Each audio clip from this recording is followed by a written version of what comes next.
The slap echoed louder than the traffic. For a split second, even the city seemed to hold its breath. It was just past 9 p.m. The kind of night when the air feels heavier than usual. Streetlights flickered against damp pavement. A corner grocery store sat closed, metal shutters rolled down, graffiti barely visible under the yellow glow. People were still out. A couple walking their dog. A man waiting for a rideshare. 2 teenagers scrolling on their phones. And 4 young men laughing too loudly. They had cornered her near the shuttered storefront. She looked like she had just come from work. Dark coat. Leather handbag. Heels not meant for running. Her posture stiff. Her eyes scanning for help without making it obvious. At first, it looked like nothing. Just young guys joking around. But the laughter lingered too long. They stepped too close. One of them leaned against the wall beside her, blocking the exit. Another reached toward her hair as if testing how far he could go. She shifted sideways. "Relax," one of them said, grinning. Across the street, people noticed. But no one moved. Because it wasn't their problem. Because someone else would step in. Because maybe it would stop on its own. That's how it always begins. Daniel Carter wasn't watching at first. He had just parked his old silver sedan half a block away. He checked his phone. A text from the babysitter. "Lily's fever is still 100.4. He exhaled slowly. He hated when she was sick. 8 years old. Too small to feel that warm. Too young to understand why her mother wasn't around anymore.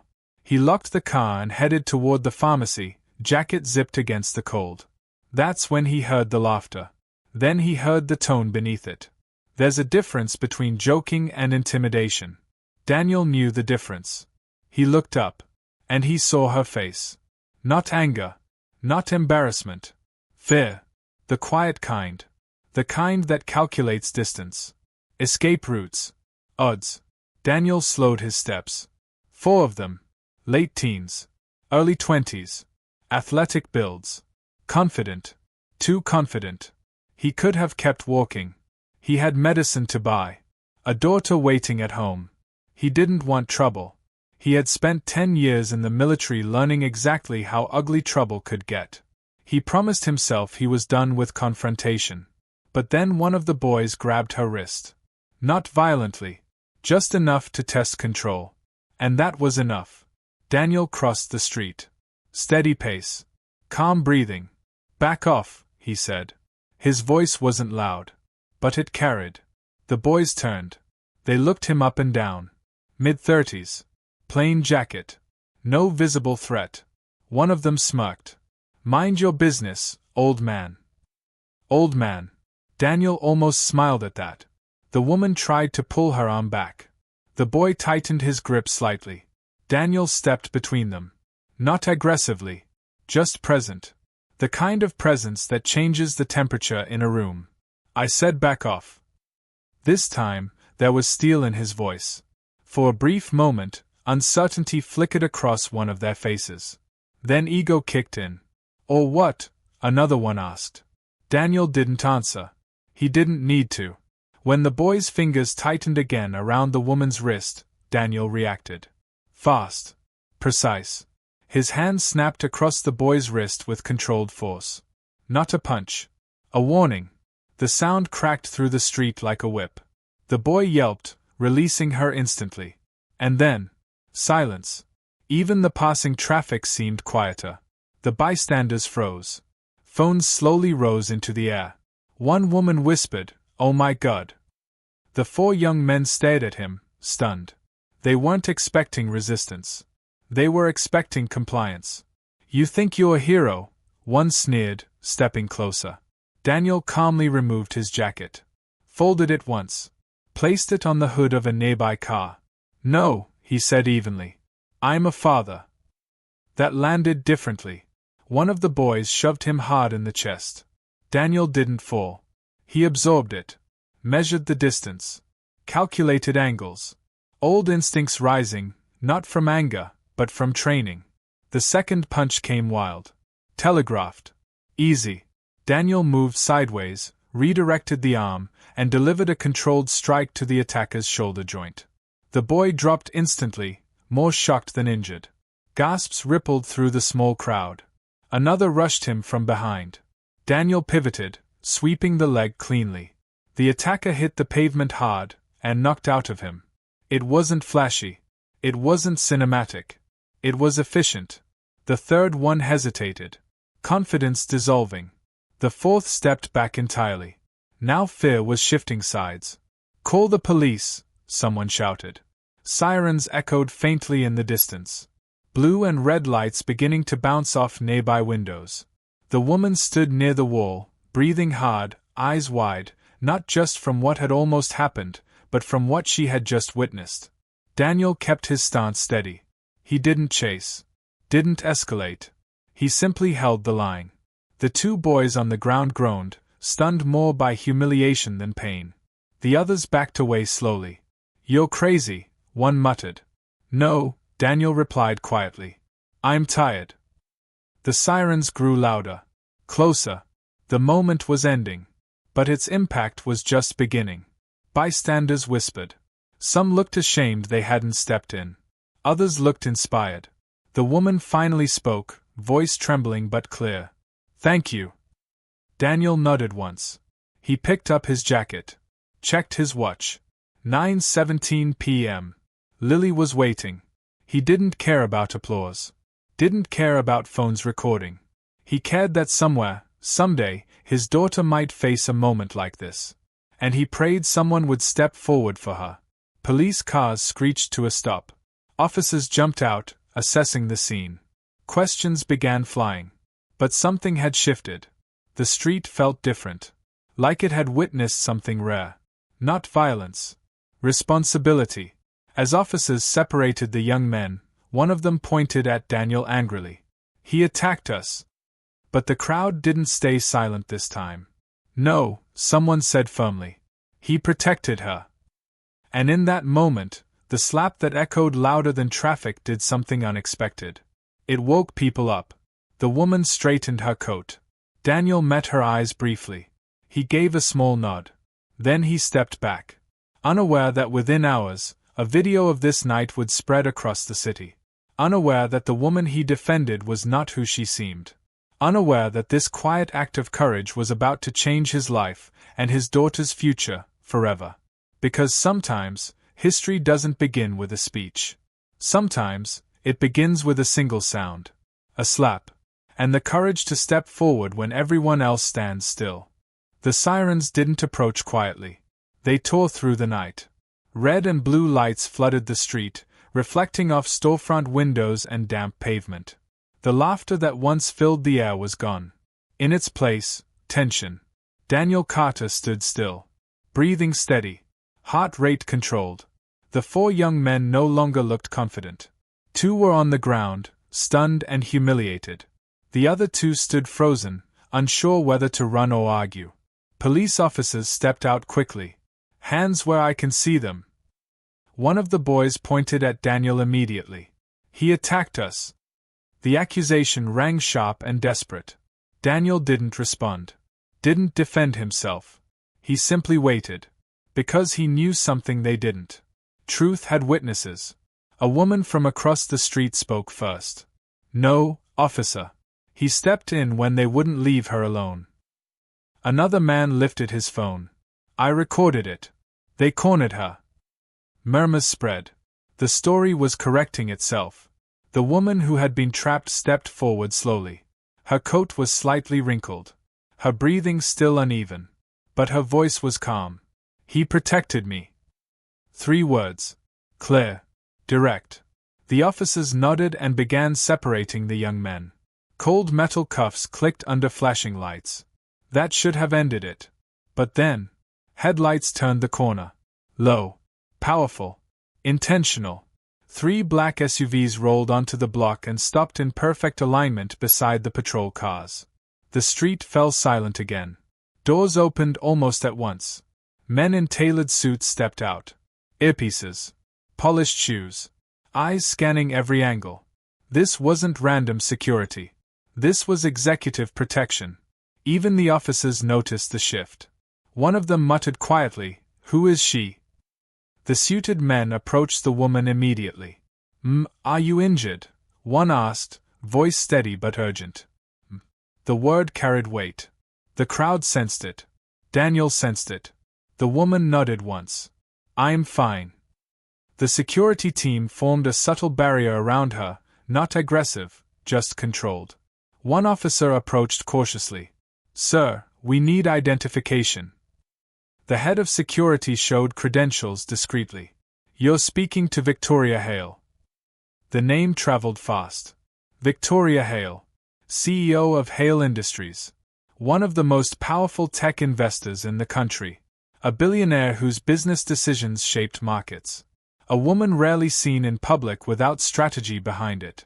And she had been standing alone, under a flickering streetlight. Cornered. The young men's faces drained of color. One whispered, "You've got to be kidding." Daniel looked at her differently now. The elegance. The composure. The quiet authority. It all made sense. But it didn't change what had happened.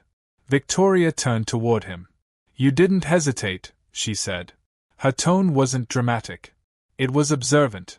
Daniel shrugged slightly. They crossed the line. "You didn't know who I was." "No," he replied calmly. "Didn't matter." That answer lingered. Around them, officers guided the young men toward the patrol cars. "We didn't know," one of them shouted nervously. Victoria's gaze shifted to him. "You knew I said no," she replied. Her voice wasn't loud. It didn't need to be. Silence followed. The weight of consequence settled in.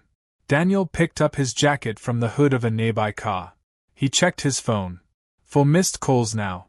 A text from the babysitter. She keeps asking when you're coming back. His chest tightened slightly. This wasn't where he needed to be. He wasn't built for media storms or corporate circles. He was a father. Victoria noticed him glance at his phone. "You have somewhere to be." "My daughter," he said. "How old?" 8. Something shifted in her expression. "She's lucky." Daniel gave a small shake of his head. "I'm the lucky one." There was no performance in his voice. No attempt to impress. Just truth. A security officer leaned in toward Victoria. Social media is already circulating footage." Of course it was. Nothing stayed private anymore. Moments like this traveled fast. Victoria inhaled slowly. She had chosen to walk alone tonight. No driver. No schedule. No protection. She wanted to remember what normal felt like. Instead, she was reminded why she didn't live normally. She turned back to Daniel. "I'd like to thank you properly." He shook his head. "There's no need." "There is. I didn't do it for that." "I know," she replied. "That's why it matters." That stopped him for half a second. Not because of flattery, but because she understood. She turned slightly to her head of security. "Find out who those boys' parents are." Her tone remained calm. Measured. But firm. "Yes, The young men heard that. Real fear crossed their faces for the first time. They had assumed their last names protected them. Tonight, they weren't so sure. Daniel didn't react to the order. He didn't celebrate it. He simply understood something simple.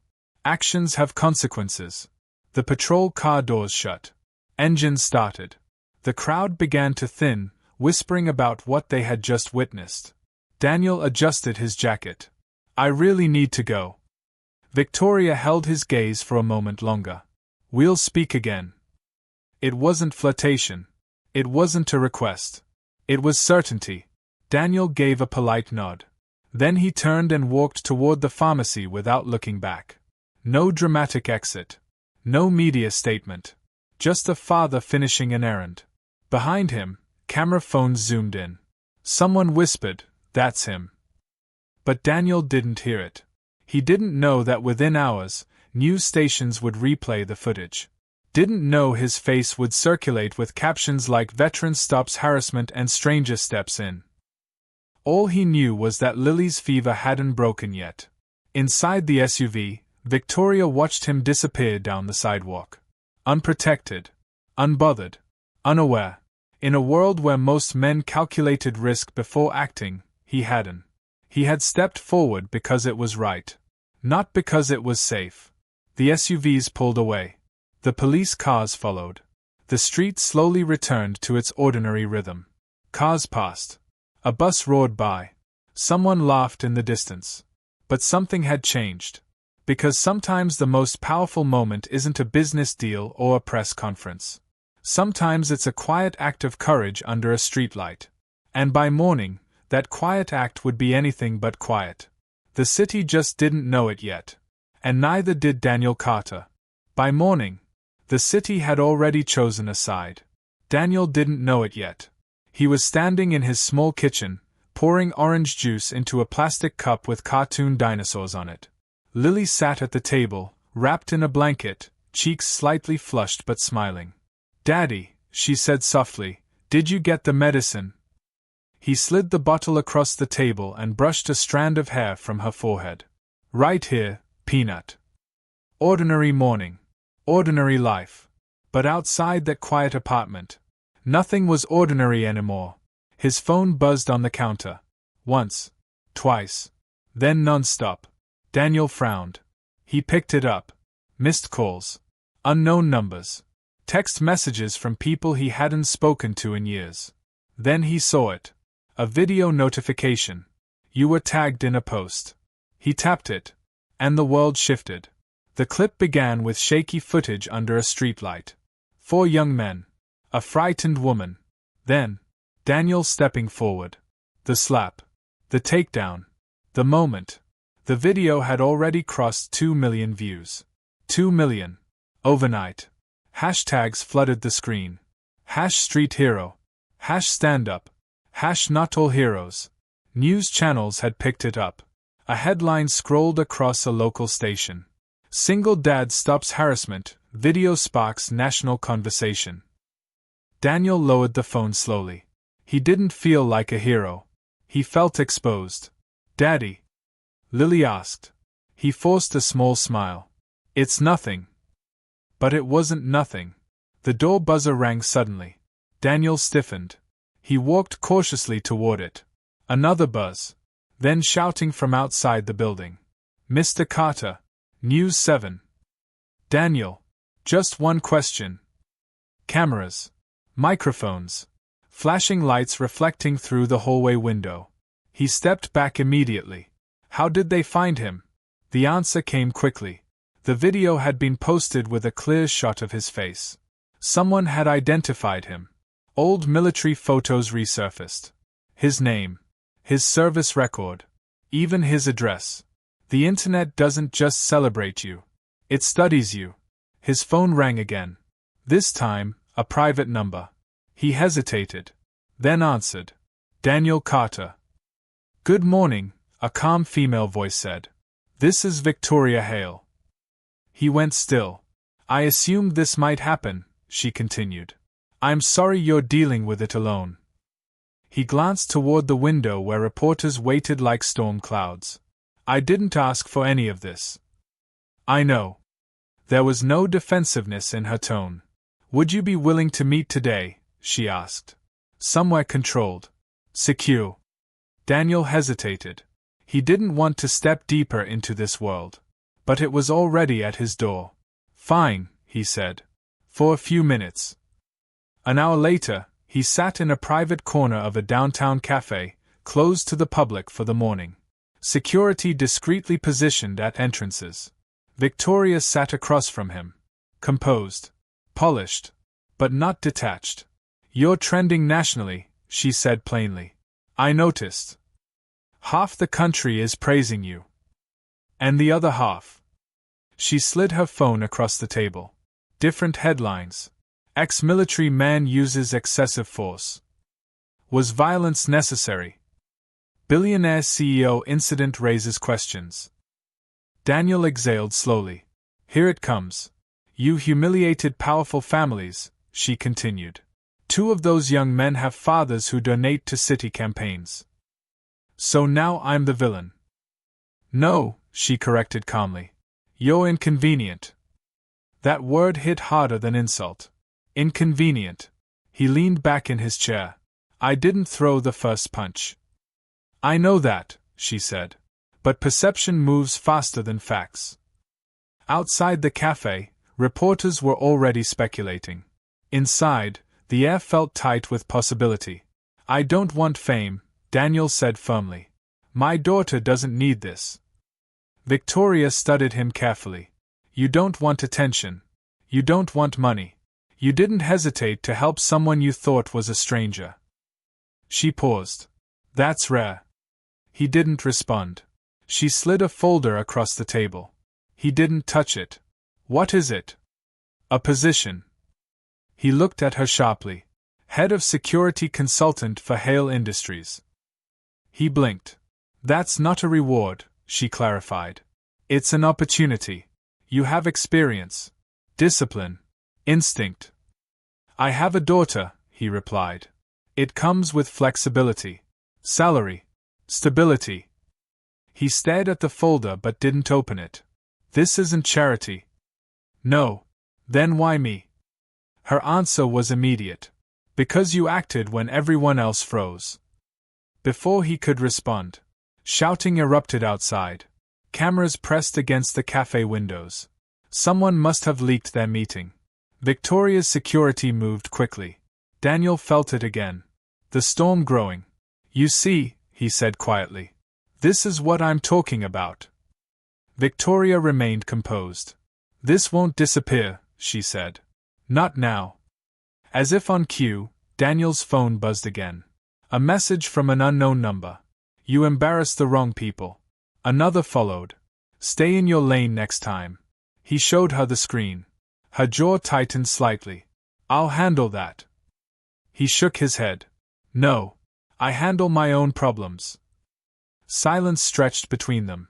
Respectful. Measured. Finally, he stood. I need to think. Victoria nodded once. The offer stands. As he walked toward the exit, security escorting him discreetly, he realized something unsettling. Last night, he had stepped into a simple street confrontation.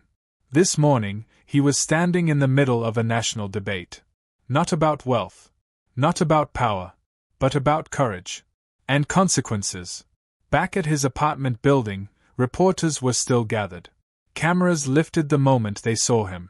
Daniel, do you regret it? Would you do it again? Are you working for Victoria Hale? He paused at the entrance. Just for a second. And answered one question. Would you do it again? Daniel looked straight into the nearest camera. Yes. Then he walked inside. Upstairs, Lily ran into his arms. Daddy, you're on TV. He held her tightly. Longer than usual. Outside, the viral storm continued to grow. Inside, he understood something clearly. The slap that silenced the street had just made a lot of noise. And the real battle? It hadn't even started yet. The backlash didn't explode. It tightened, like a slow fist closing. By the third day, the praise had started to fade. The interviews slowed. The supportive hashtags were replaced with debate panels and legal experts. Daniel felt it before he fully saw it. The shift. He was walking Lily home from school when two parents stopped talking mid-sentence as he passed. Not hostile, just cautious. Whispers follow attention. And attention had found him. That night, a new headline surfaced. Families of accused young men claim excessive force. Daniel stared at the television from his couch, jaw tightening. A well-dressed attorney appeared on screen. My clients were assaulted without justification. We are exploring legal options. Legal options? For defending someone. Lily looked up at him. Daddy, are you in trouble? He muted the TV immediately. No, sweetheart. But uncertainty had entered the room. His phone buzzed again. Another unknown number. This time, a voicemail. You should have minded your business. Click. He deleted it without reaction. But Lily had seen the way his shoulders stiffened. The next morning, it escalated. He stepped outside to take out the trash, and stopped cold. Spray paint across his car door. Bright red. Stay out of it. The letters were uneven. Angry. Visible. His jaw clenched. Not fear. Not yet. But anger. Behind him, a neighbor stepped out quietly. "Hey, I saw a black SUV around here late last night." Daniel didn't respond. He didn't want suspicion. He wanted peace. His phone rang. "Victoria. I saw the photo," she said immediately. "You're monitoring my street now." "I'm monitoring threats," she replied calmly. "This isn't random." He exhaled sharply. "It's just paint. It's intimidation." Silence hung between them. Then she added, "They've hired a crisis firm." He frowned. "Meaning?" "They are shifting the narrative. Painting you as unstable. Aggressive. Dangerous." Daniel felt the familiar burn of controlled anger rise in his chest. He had spent 10 years protecting people overseas.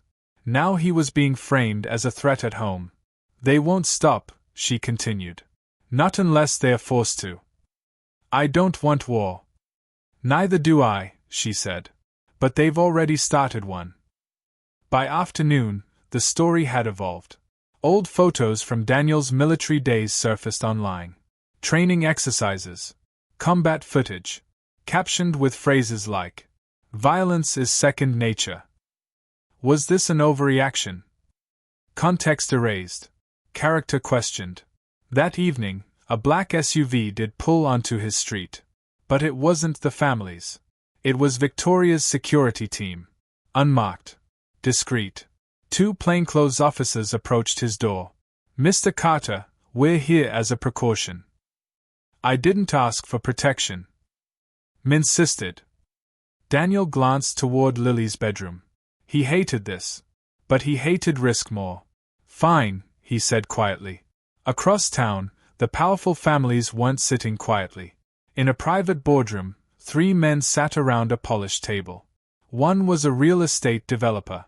One funded political campaigns. One chaired a local advisory council. Their sons' mugshots lay printed in front of them. "This spiraled too fast," one muttered. "Control the story," another replied. "The woman, Hale, won't back down."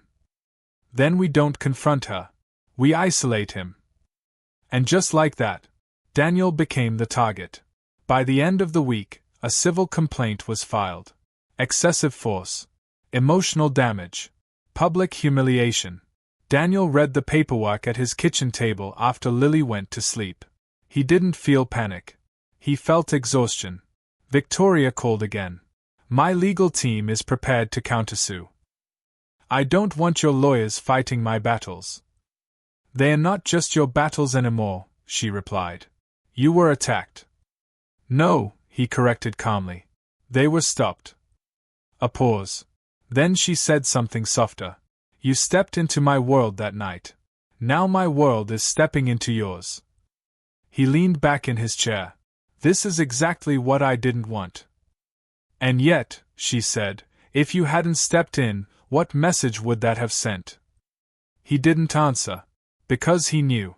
Silence protects the wrong people. The next morning, reporters returned, but this time with sharper questions. "Are you worried about the lawsuit? Did you use military force on civilians? Do you regret escalating the situation?" Daniel stopped at the building entrance. Cameras pointed. Microphones extended. He looked directly into them. "I defended someone who asked for space." His voice was calm. Controlled. "I'd do it again." No anger. No apology. Just certainty. The clip spread faster than the lawsuit. But the powerful families pushed harder. Sponsors began quietly distancing themselves from Victoria's upcoming tech summit. Anonymous donors pulled out. Pressure. Economic pressure. The kind that speaks loudly in boardrooms. Victoria watched the numbers shift on her screen. Millions at stake. Reputation questioned. All because she refused to stay silent. Her assistant entered carefully. "The board wants a statement." She stood slowly. "Schedule a press conference." Back in his apartment, Daniel tucked Lily into bed. "Are the bad guys going to win?" she whispered. He brushed her hair gently. "No. How do you know? Because doing the right thing doesn't stop being right just because it's hard. She nodded sleepily, trusting him completely. Outside, a camera lens flashed from across the street. The storm wasn't slowing. It was organizing. And Daniel realized something critical. The confrontation on that street had been physical. This one? This one was strategic. Calculated. Designed to wear him down. But he had endured worse than headlines. Worse than lawsuits. Worse than intimidation. And across the city, Victoria prepared to step onto a podium that would either end the narrative or ignite it further. Because the backlash wasn't just about 4 young men anymore. It was about power, privilege, and who gets to stand up without paying a price. The question now wasn't whether Daniel regretted that slap. It was whether the city was ready for what came next. And by morning, they would find out. The morning air smelled of rain and exhaust. Daniel Carter stepped onto the sidewalk outside Hale Industries headquarters, a folder in one hand, keys in the other. His other hand brushed Lily's hair gently as she clutched his coat. Today, she wasn't coming. He insisted. This was an adult storm. A world he wanted her shielded from. But even without her, the storm was palpable. Cameras lined the street like a phalanx. Reporters pushed for angles, microphones jutted forward. Flashing lights reflected off the glass facade of the skyscraper. Daniel's chest tightened. His pulse quickened, not from fear, but from the gravity of what was about to happen. Victoria Hale emerged first. Tailored suit, commanding presence. Security flanked her, silent and alert. The press buzzed. Murmurs spread, "She's here. The billionaire. The woman from the video." Daniel followed quietly, letting her take the lead. He had no lines rehearsed, no performance to perfect. He only had truth. And tonight, that truth would be tested. They stepped onto the raised platform in the lobby, cameras pointing from every angle. The glass doors behind them reflected a city that already knew the story, but not the entire story. Victoria spoke first. Calm. Firm. Controlled. "Good morning. I want to address the incident that occurred 3 days ago on the corner of 7th and Pine. A woman was harassed. A citizen stepped in to protect her. That citizen is Daniel Carter." Murmurs rippled through the crowd. Flashbulbs popped. Daniel shifted slightly. Victoria continued.